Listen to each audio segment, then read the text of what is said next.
Mheshimiwa Waziri Mkuu wa Jamhuri ya Muungano wa Tanzania, Mheshimiwa Spika, familia ya marehemu Jenista, Naibu Katibu Mkuu wa Chama cha Mapinduzi, mawaziri na naibu mawaziri mlioko hapa, maspika wastaafu, mkuu wa mkoa wa Ruvuma na wakuu wa mikoa jirani waliokuja leo, mwenyekiti wa CCM wa mkoa pamoja na viongozi wa CCM wa mikoa jirani na viongozi wote wa Chama cha Mapinduzi waliokuja hapa leo. Kipekee nitambue pia uwepo wa katibu mkuu wa chama cha ACT Wazalendo ambaye ni mbunge wa Tunduru ndugu Ado Shaibu, lakini vile vile viongozi wa dini wakiongozwa na Askofu Ndimbo na Askofu Nyeisonga, waombolezaji, ndugu wananchi. Nianze nimesahau kwamba mimi ni Mkatoliki. Tumsifu Yesu Kristo.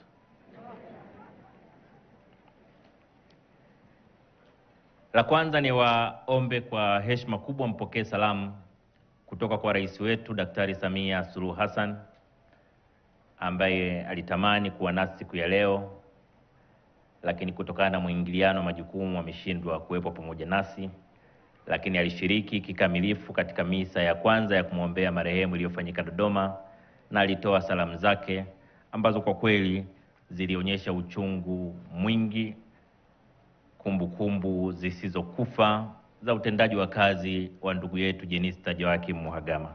Mheshimiwa Rais amenituma tena niwape salamu nyingi za shukurani kwa utumishi wa Jenista, shukurani nyingi kwa familia yake, kwa ndugu zake, lakini vile vile shukurani nyingi kwa wananchi wa jimbo la Peramiho na wananchi wa mkoa wa Ruvuma ambapo ndipo alipotoka Jenista ambaye alikuwa na utumishi wa kutukuka kwa nchi yetu.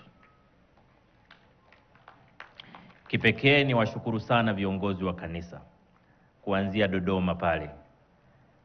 Waliokuwepo Dodoma wanakumbuka misa ya kumwombea Jenista ilikuwa na mawaidha yenye hisia kubwa kutokana na utumishi uliotukuka wa Jenista kwa taifa, lakini vile vile kwa kanisa.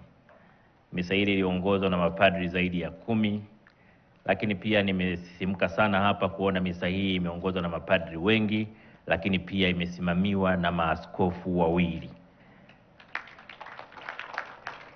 Namshukuru Askofu mwenyeji Ndimbo, Askofu Nyeisonga, mnatupa hamasa kubwa sisi ambao bado tupo kwamba pengine tukiendelea kujitahidi kumkaribia Jenista na sisi mtakuja kutupa heshima kwa namna hiyo.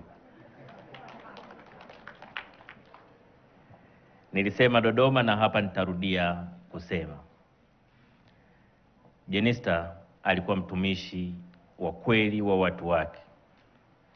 Na sisi siku zote tunaamini kwamba kiongozi, unapowaza tu kwamba nataka kuwa kiongozi, lazima akili yako ikwambie kuwa kiongozi maana yake kuwa mtumishi wa wenzako. Kuwa kiongozi sio kutafuta kuwa bwana mkubwa, sio kutafuta kuwa mnyanyasaji. Kiongozi anapaswa kutafuta kuwa mtumishi wa wenzake. Kama huna moyo wa kutumikia wenzako, basi huna wito wa uongozi. Ndio maana tunawasisitiza viongozi wetu, ukishaamua kugombea na kushiriki uongozi, wapende wananchi wako zaidi ya chochote. Kuwa tayari kuwatumikia wakati wote. Daima simamia maendeleo yao na mafanikio yao. Wananchi wako wakuone wewe ndio mtetezi wao wakati wote. Na hivi ndivyo alivyokuwa Jenista Joakim Mhagama. Tunaona fahari leo kumsemea, tunaona fahari kumzungumzia kutokana na utumishi wake uliotukuka. Alikuwa mbunge wa viti maalum kwa miaka 5, akawa mbunge wa jimbo kwa miaka 20. Katika kipindi cha miaka 25 ya ubunge wake, amekuwa waziri kwa miaka 10. Nataka niwaambieni katika miaka 15 ya ubunge wake ambapo hakuwa waziri, utumishi wake ulikuwa utadhani ni waziri pia. Kwa serikali, wananchi wamepoteza mtu muhimu. Serikali imepoteza mtu muhimu, lakini Chama cha Mapinduzi pia kimepoteza mtu muhimu sana. ameshika nyadhifa zote unazoweza kuzifikiria kwenye chama. Amekaa kuanzia halmashauri kuu ya taifa, sekretarieti ya taifa, kamati kuu ya Chama cha Mapinduzi. Kote mchango wake hautaweza kufifia.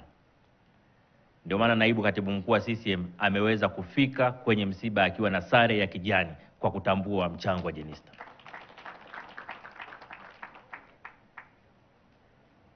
Sisi kama serikali tutaendelea kuenzi mchango wa Jenista kwa kuendelea kutambua kwamba Chama cha Mapinduzi na serikali zake lazima viendelee kuwa watetezi wa wananchi wa chini.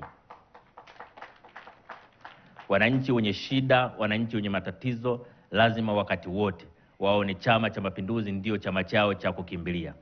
Ikishafika mahala wananchi wanashindwa kwenda kusema matatizo yao kwa viongozi wa chama au viongozi wa serikali ya CCM, maana yake ni kwamba utetezi wetu kwa wananchi umechuja, wananchi wamechoka. Naomba viongozi wote wa serikali wahakikishe kwamba wananchi wa kawaida ndio wanakuwa kipaumbele chao katika maisha ya kila siku. Na tukishaweza kuwatumikia wananchi kwa ukamilifu, tukiweza kufuata maadili mema, ndio tunapata nafasi ya kuvikwa taji linaloonekana la duniani, lakini pia taji la mbinguni. Nitumie nafasi hii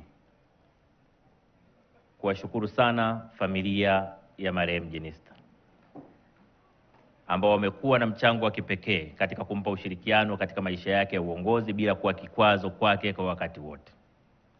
Lakini pia nitumie nafasi hii kuwashukuru uongozi wa Bunge la Jamhuri ya Muungano wa Tanzania chini ya Spika kwa ushirikiano mkubwa ambao wameutoa kuhakikisha kwamba shughuli hii inakwenda vizuri. Lakini vile vile namshukuru Waziri Mkuu na ofisi yake kwa kazi kubwa ya uratibu. Rais alitoa maelekezo kwamba Jenista azikwe kwa heshima zote, na rais mwenyewe alitoa ndege ya kusafirisha mwili wa marehemu. Tunashukuru kwa usimamizi na uratibu wa rais wetu. La mwisho, Mheshimiwa Waziri Mkuu, nilikuwa nakusikiliza pale wakati unaongelea na kutoa maelekezo thabiti ya barabara ambayo imetajwa hapa na baba askofu, na makofi mengi ya wananchi yaliashiria kwamba wamekuelewa. Na mimi nitumie nafasi hii kusema kwa Mheshimiwa Waziri Mkuu, yale maelekezo uliyotoa yale, hivi ndivyo waziri mkuu anavyotakiwa kuwa.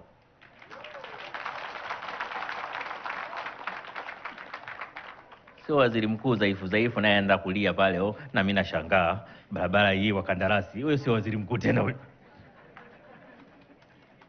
Waziri mkuu anapewa tatizo, anatoa maelekezo pale pale. Kwa hiyo na mimi naona raha nikikuona mimi tukikutana, na mimi nitakuwa nakuita kwa sababu tu ya Rwanda pale, nitakuwa nakuita waziri mkuu mwandamizi.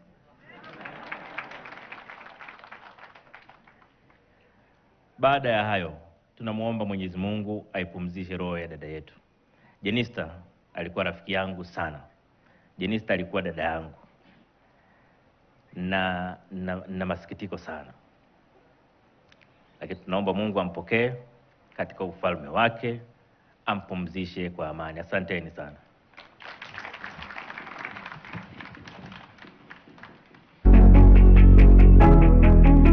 ST Bongo, nyumbani kwanza.